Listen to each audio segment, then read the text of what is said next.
Sábado Verde, radio y podcast, en la radio pública de la ciudad de Buenos Aires. Les tengo una noticia para el arranque de hora. Tenemos el corazón de la vida. ¿Qué? ¿Quién? ¿Dónde? Acá en la región. Ese es nuestro bien.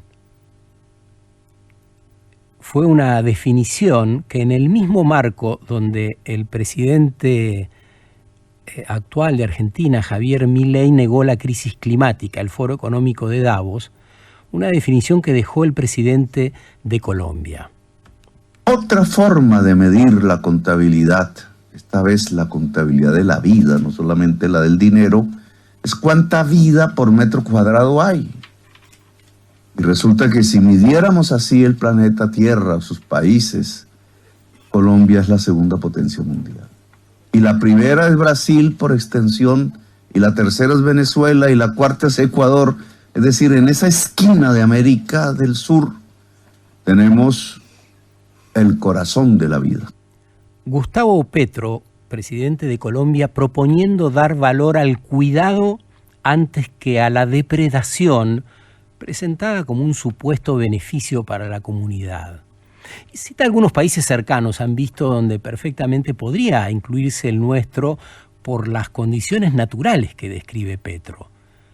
El presidente de Colombia dice: no saquemos más petróleo ni gas, en ese mismo discurso, porque contaminan y provocan el calentamiento global. Mostrémonos como habitantes planetarios del siglo XXI, capaces de poder ver y valorar un bien superior, la naturaleza completa, el valor que adquiere todo aquello que vive, por sobre todo lo arcaico que aún la economía se empeña en sostener.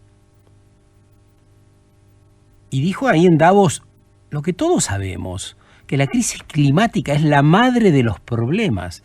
Entonces hay que pensar soluciones diferentes desde cero, desde la base. Habló de turismo responsable como una alternativa, pero también sobre la necesidad de seguir formándonos como ciudadanos de un planeta diferente al que conocieron nuestros abuelos. Eso es lo que nos va a exigir pensar inédito, elegir diferente, educarnos de otro modo, reflexionar sobre la mirada que tenemos sobre nuestros hijos. Yo estoy convencido de que necesitamos ir hacia una sociedad que pueda tejer acuerdos éticos y responsables ligados al cuidado de la vida. Acuerdos amorosos que no requieran más cárceles para que se cumplan. Vieron que cuando hablamos de una ley, de las cosas que hay que cumplir, se nos suelen ocurrir hacer más cárceles, todavía en esta época. Bueno, como se nos suele ocurrir recurrir a la guerra para solucionar los conflictos. Qué viejo, qué arcaico. Hablo de acuerdos de amor y de vida que podamos empezar a transmitir desde el momento clave que es la crianza. La llegada de una luz que se enciende y que, como pasa con las velas, sus fueguitos empiezan a tomar direcciones diferentes, una característica propia y especial de cada una.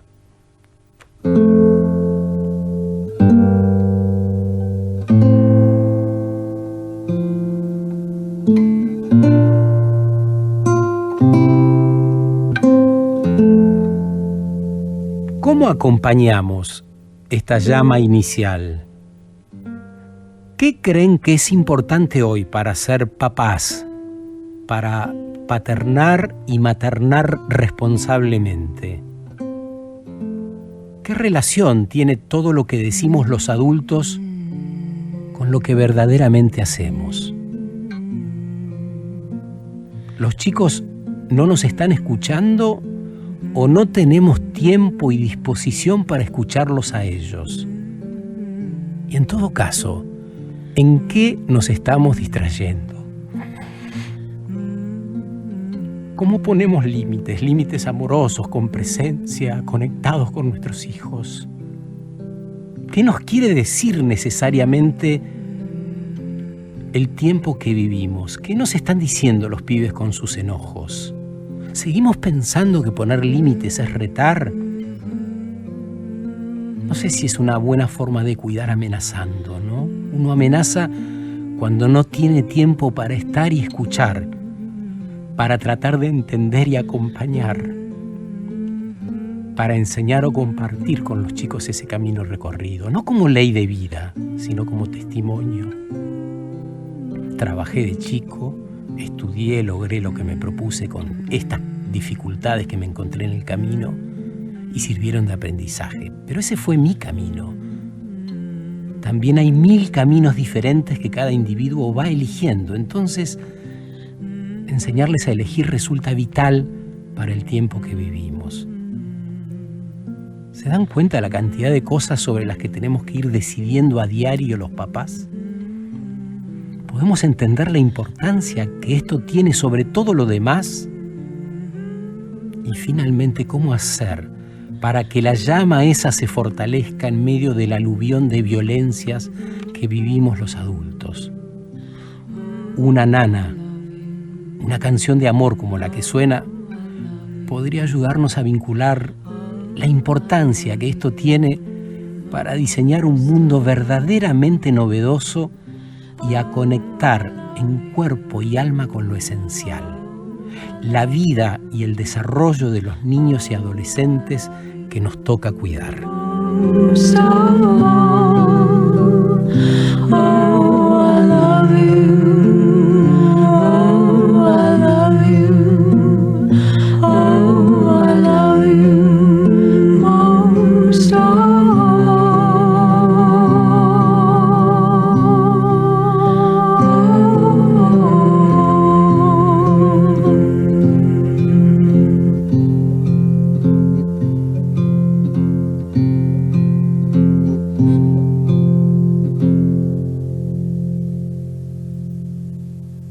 Marisa Perticarari es psicóloga, especialista en adolescencia, una larga carrera en la Universidad de Córdoba y está especializada en cuidado de adolescentes, ¿no? Trabaja con ellos, trabaja entre ellos, tiene esa ida y vuelta con ellos que resulta esencial para poder tener una conversación y que nos acompañe con su saber y con su corazón, con lo que siente también. ¿Cómo estás, Marisa? Buen día.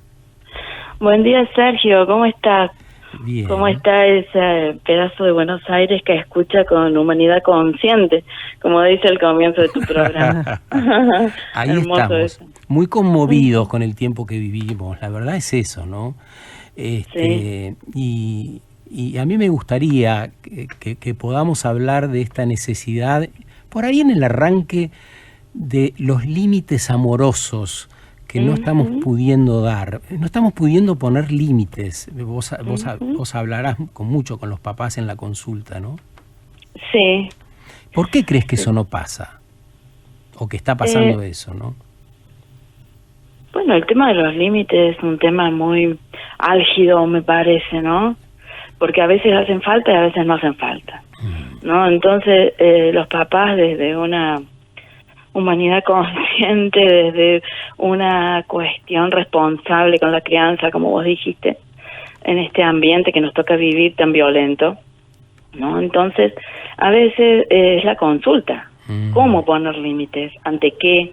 ¿Ante qué no hace tanta falta, no?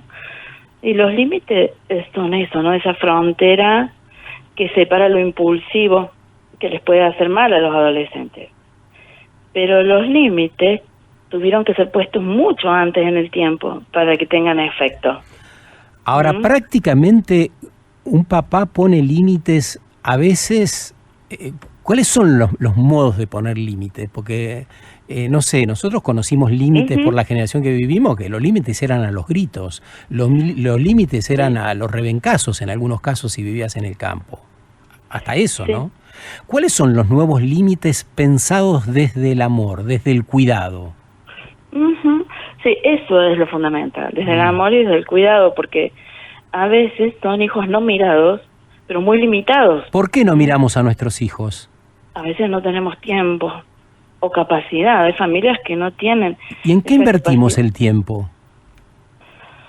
Fundamentalmente en el trabajo, para subsistir, a veces todo el día, a veces todo el día también. ¿Exclusivamente en el Transitar por las trabajo, Marisa? ciudades. No, pero digo fundamentalmente en el trabajo, ¿no? En esta responsabilidad de los adultos, ¿no? Pero a veces estamos criándolos de una manera tan linda de niños, tan natural, tan con humanidad consciente, con sentido crítico, ¿no? Y asusta mucho cuando viene la adolescencia, ¿m? Porque todo eso parece que se revierte. Entonces aparecen los miedos o los no me doy cuenta que le esté pasando. Está tan lejos, está tan transgresor o transgresora, ¿no? Y aparece la necesidad de límites. Lo que más se apela en este tiempo es al límite tecnológico, ¿no? En un mundo tan de comunicación tecnológica, ¿no? Quitar los celulares, agregar la aplicación de control parental. El otro día en el consultorio un jovencito de 13 años me decía, es horrible estar en el recreo de la escuela y ver que te están mirando el celular los amigos y no vayas a hacer cosas que vean que tenés la aplicación esa, ¿no? Claro. Pero qué tonto que sos, te controlan. Ahora, ¿cómo se puede controlar eso si nosotros los adultos no podemos controlar ese uso que algunas veces se convierte hasta en adictivo? Quiero seguir con este tema, pero quería hacerte escuchar un testimonio que te va a gustar sobre alguien que trabaja con los chicos, con la niñez. Vamos a salir de la adolescencia un poquito para ir a la niñez. Los adultos están como muy agotados, agobiados, con muchas dificultades en poder de alguna manera transitar espacios de placer, por ende llegan al contacto con los niños y las niñas de una manera ya bastante gastada. Entonces, bueno, eso es importante también, poder identificar que tiene que haber espacios en donde el niño pueda demandar, la niña pueda demandar y esa demanda pueda ser receptada, leída por los adultos, por quienes paternan y quienes maternan y se pueda dar respuesta a eso. Tiene que haber una disponibilidad. Bueno, es Carolina Basualdo Bodorata, quien bien conoce, psicóloga y docente de la Universidad Nacional de Córdoba, especialista en niñez. Pero me llama mucho la atención que además de lo del trabajo, ella dice, los papás están agobiados con la idea de transitar contactos de placer. Entiendo que tiene que ver con el placer personal, que no estaría mal, siempre y cuando no desatendamos esa niñez que está ávida de contornos, de contención, diría yo, ¿no? Ya que estamos hablando de la trama, de una necesidad de contención. Los adultos también necesitamos contención, ¿no? Exactamente, por eso yo planteé como eje la cuestión del agobio del trabajo, porque eso distancia mucho del placer. Los nuevos estudios sobre trabajo hablan del trabajo con unas significaciones bastante peculiares y bastante alejadas del placer, del disfrute, del juego, ¿no? Y eso aleja mucho de lo humano y de la familia, porque no hay tiempo, porque hay cansancio, porque hay agobio de contacto. Claro, exacto. Y ahí se produce la no escucha, la famosa no escucha o lo no dicho, ¿no? ¿Y quién no escucha a quién? En general, y esto cuesta decirlo porque cómo impacta, ¿no? Somos los adultos que no escuchamos a los jóvenes. Hay una mirada bastante subestimante y son jóvenes. Y nosotros a esa edad ya trabajábamos. Pero si estamos todo el tiempo preguntándoles cómo te fue en la escuela, qué hiciste hoy, o esas no son las preguntas adecuadas. Sí, pero escuchamos lo que hay, a veces hasta en el silencio, porque a veces la respuesta es bien o mal, ¿no? Y no hay un querer comunicarse demasiado, que es lógico, es esperable, dentro de la separación que hacen los jóvenes de los adultos para poder independizarse. Digamos, a veces es una amargura que los adultos no nos bancamos, ¿no? Es decir, ¿y cómo me comunico ahora? Entonces aparece el control con fuertes limitantes a veces, que generan más transgresión, con intentos de diferenciación. Eso. O sea, control no es estar, estar a veces es decir, no te veo bien, no tenés ganas de hablar, tenés que saber que estoy acá para cuando vos quieras. Estar presentes, qué bueno. Claro, una mirada presente y no tan pegada. No tan pegada porque justamente cuando somos niños es mucho más fácil. Qué bueno Están eso. pegados. Es parecido como cuando aprenden a caminar. Uno los va mirando en la vereda del barrio, ¿no? Y los va atrás, les va dando distancia. Y el niño camina cuando se da vuelta y ve que la madre o el padre está ahí. Bien. Si no, no sigue caminando. Marisa Perticarari, desde Córdoba, es profesora en la Universidad Nacional de Córdoba. Su especialidad es la adolescencia. Marisa, ¿cómo estás? Muy buenos días, Cari Bueno te saluda. Buen día. Marisa, cuando pasa la adolescencia de estos padres tal vez ausentes y que no utilizaron los límites como correspondería, si esa es la palabra, ¿no? Claro. Y ese adolescente es joven y comienza con ciertos temas, por ejemplo, no sé, adicciones, por ejemplo. Sí. Todo lo que no se estuvo presente.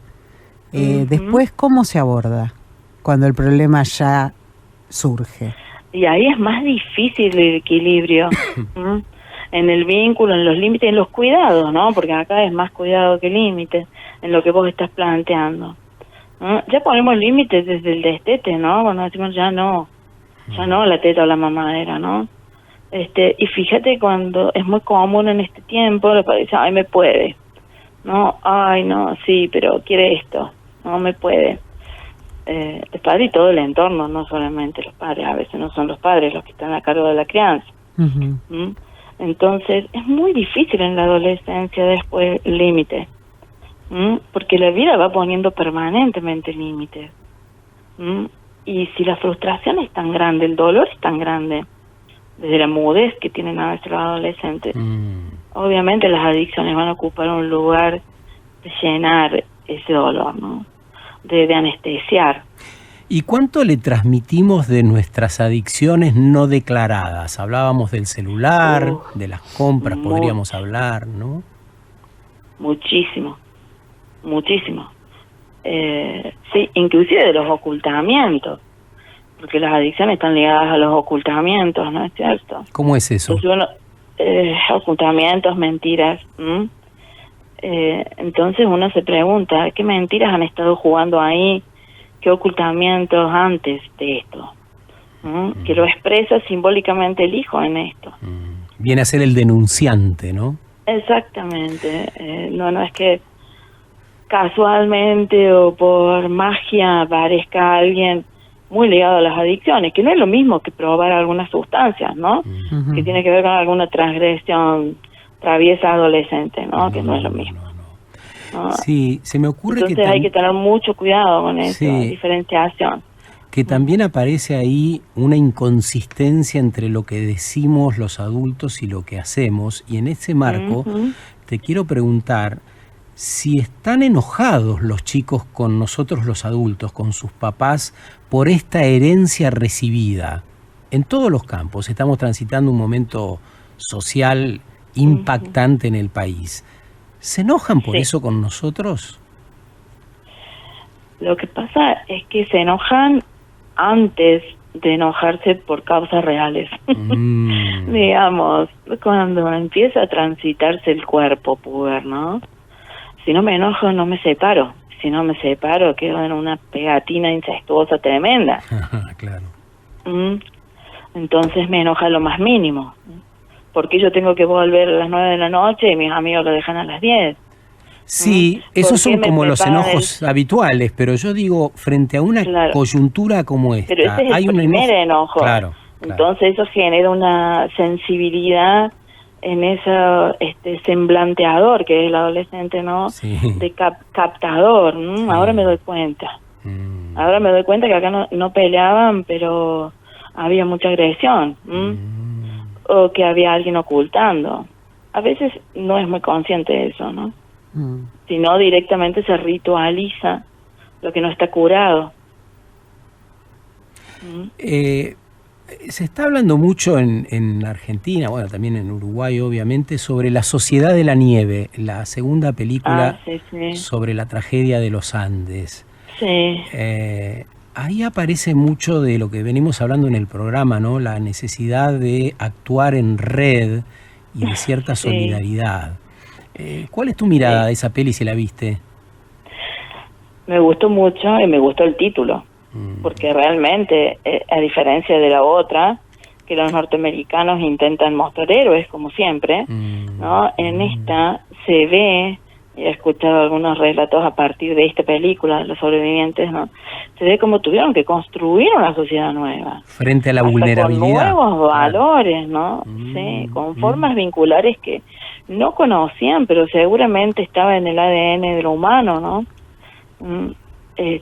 Y que no es simplemente que héroes sobrevivieron, sino que, como dijo uno de los sobrevivientes, fue un infierno, que solo esperaban la muerte, y que si se paraban una horita se morían. Entonces reconstruir y vincularse para afrontar la amorosamente. crisis, la crisis, ¿no? Exactamente. Sí, hasta se convirtieron en sus propios padres porque eran muy jóvenes, ¿no? Eso es cierto, además, claro. Retar al que se debilitaba, limitarlos, ponerles límites. No le hablamos al que se larga a llorar porque extraña, no le damos de comer, dijo uno de los sobrevivientes, ¿no? E hicieron frente a las frustraciones. Fíjate que esto también aparece en la paternidad y en la maternidad. No sé, la frustración que significa para los papás que un hijo sea diferente a lo imaginado, a lo que soñamos. ¿Y qué significa? En general son diferentes. Claro. El proceso de desilusión es esperable. Y también es importante esperar que esto es a largo plazo. Que dijo ahí no va a mostrar lo bueno que fueron los límites o lo bueno que fue la escucha, sino que a largo plazo es la devolución. Yo sí que te hice renegar, ¿no? Después de los 30, ¿no? Yo sí que me acuerdo cómo estabas cuando me pasaba esto. No es ahí en la adolescencia. Entonces el manejo de la frustración en los adultos es algo muy importante. Y aparece la idea todo el tiempo, o una frase, quiero que mi hijo sea feliz. A mí me parece que hay una confusión también a la que nos ha llevado la sociedad de consumo, ¿no? Que nuestros hijos son felices si más tienen, si todo lo que piden le damos. ¿Es así? ¿Cómo se llega a ese estadio que llamamos felicidad? La gran pregunta filosófica. ¿No? No, inclusive, ¿qué pasa con lo que no le podemos dar en esta crisis económica? Claro. La angustia nos victimiza tanto frente a los hijos, ¿no? Que nos debilita en esto de mapaternar, ¿no? Entonces, ¿quién es este? ¿Dónde me sostengo en este adulto que está tan débil? Si esto está tan mal, ¿para dónde vamos? Y encima me dicen, haz un plan. Terminaste el secundario, ¿qué vas a hacer? ¿Qué plan voy a hacer? Es patético en parte. Claro, la incertidumbre, la frustración, atraviesan todo este tiempo. Y a nosotros por ahí nos surge el comparar. Porque nosotros a tu edad, no le importa eso a los adolescentes. Entonces viene todo el sermoneo. Claro, de otro ellos mundo. Dicen, escucho el sermoneo, desconecto. Hay una chica de 16 años me decía, me tapo los oídos imaginariamente y te nombro, Marisa, Marisa, Marisa, te invoco. Y yo le digo, ¿por qué a mí?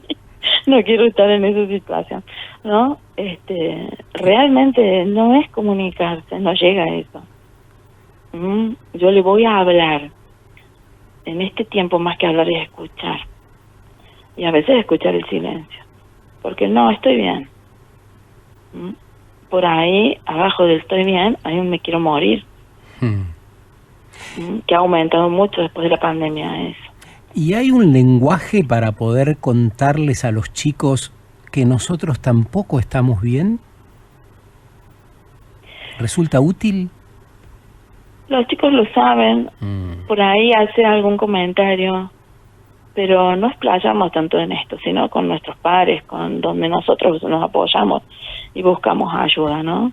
No, pero te digo en Porque- esto de la economía, porque vos decías, a veces no se le puede dar.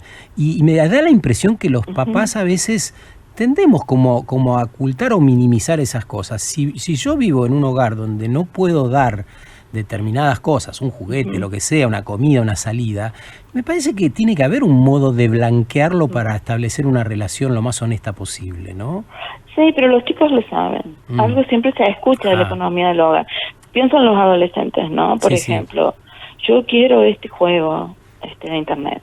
Yo quiero el joystick nuevo, inalámbrico, marca lo más top, ¿no? Entonces, yo sé, pero me convierto en un déspota porque sé que lo logro. Si insisto. Dale, cómpramelo.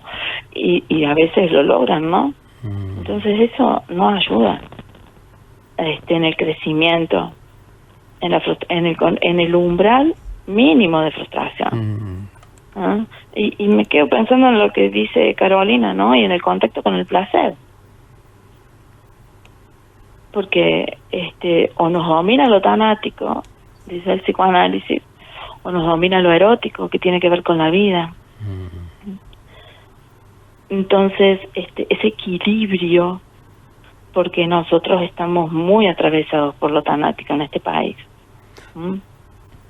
Sí, hay cosas que no importan si están relacionadas a lo mortífero o a devorar al otro.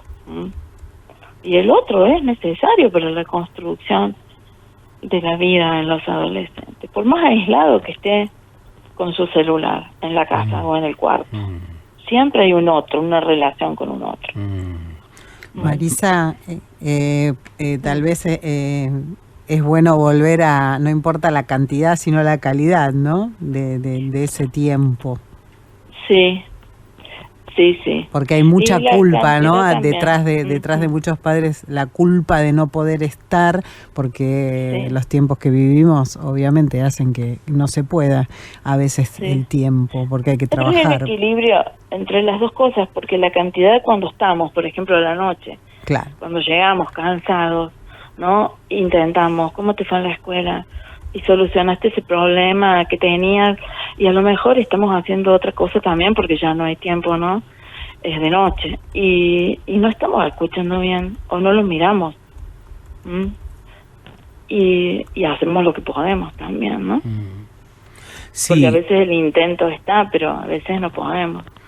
Sí, yo insisto, Marisa, con esta idea de revisar dónde estamos poniendo foco los adultos hoy. Me parece insuficiente pensar que solamente el trabajo nos distrae. No me parece una excusa demasiado potente para todo lo que está pasando. Creo que hay otras distracciones que están jugando acá, o le estamos poniendo al trabajo por ahí una expectativa que no debiera tener ya en este tiempo, ¿no? No, yo el eje pensé, entre otras cosas, ¿no? Pero el eje fundamental.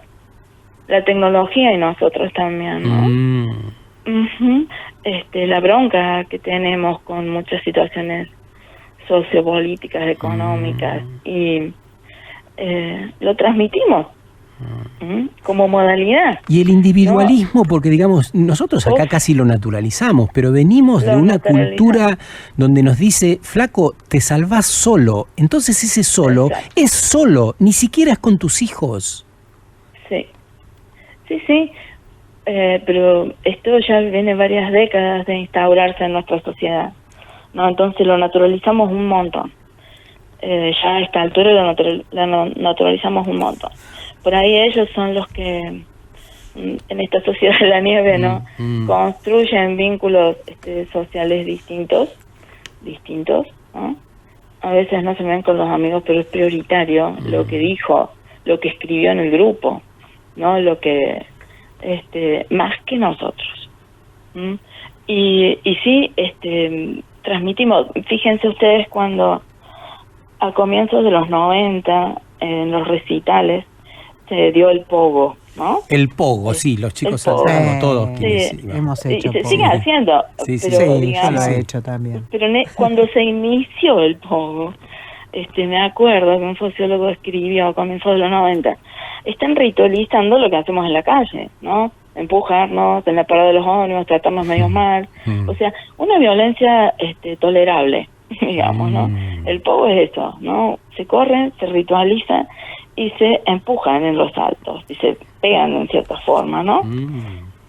Bueno, los adolescentes siempre están ritualizando lo que nosotros hacemos.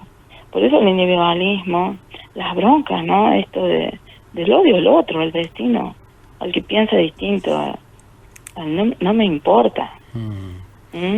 Ante la tan evidente desconexión del poder establecido con lo que nos está pasando a las personas, ¿no crees que hay redes incipientes entre adultos? Vos has mencionado, sí, redes entre los adolescentes, pero que empiezan a tejerse redes de contención entre papás. Absolutamente. Por ejemplo.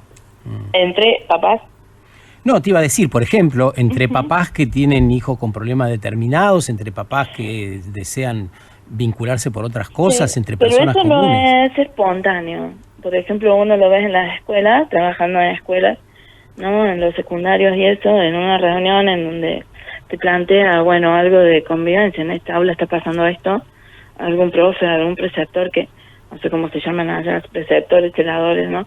Que dice, la verdad que hay chicos que están sufriendo mucho por esto y aquello, y los papás empiezan a decir, pucha, a mí me pasa lo mismo que este papá, escucha lo mismo, no escucha.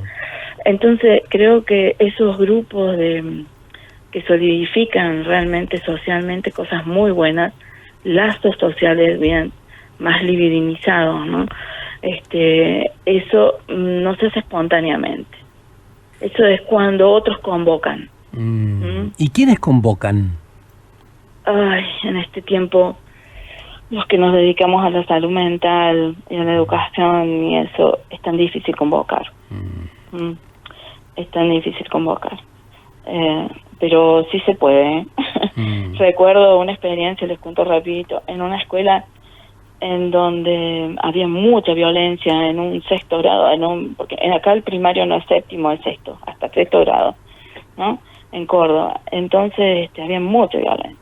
Y cuando convocamos a las mamás, con una maestra muy brillante, iban solo las mamás, pocas mamás, y algunas hermanas más grandes al cuidado de niños. Entonces les preguntamos cómo convocar a los papás. Y una dijo, hay que mentirles. Con esas cuestiones de género, ¿no? Porque decir cómo logro poder, a veces en algunas sociedades, en algunos sectores populares, en donde lo machista es muy, muy, muy marcado, ¿no? O sea, a veces miento. Entonces dice, bueno, se acerca el día del niño y hay que decirle, le hacemos unos choripanes a los chicos y las mujeres no sabemos asar. Van a tener que venir. Y vinieron. Ellas lo convocaron con mentiras. Y después empezaron esos papás a expresar simbólicamente la violencia. No lo queremos a este chico que le rompe los útiles a mi hijo. Y con el pasar del tiempo, con mucho trabajo de los convocantes, fueron papás de todos. Y eso se revirtió. No hubo más violencia. Hermoso. Pero fue una experiencia como de 2 años. Potente. Y en donde escuchar por ahí los mismos profesionales decimos, ¿cómo van a mentir? ¿O por qué las mamás no dan bolilla a esto y están armando una choripaneada? Que era socialmente. Bueno, habrá que escuchar eso. Era una parte de un barrio muy festivo. Eso es bueno, es un potencial bueno. Así es, así es. Entonces, ojo con las críticas a lo humano. A veces ahí reside lo sano. Gracias, Marisa, por este rato con nosotros, por ayudarnos a pensar parte de esta temática que es amplísima y tan interesante, sí, para poder seguir reflexionando. Así que nos vamos a volver a encontrar a lo largo del 24. Ajá, bueno, dale, me encanta. Un gran abrazo. Un abrazo. Chao, chao, chao. Marisa Perticarari es psicóloga, especialista en adolescencia, con larga trayectoria, ya han visto, con muchos casos para contar y compartir sobre el cuidado de la niñez. Hablamos un poco de los límites y de la necesidad de conectar con nuestros hijos, con el tiempo que vivimos, con nuestra interioridad. Sábado Verde, radio y podcast. en la radio pública de la Ciudad de Buenos Aires.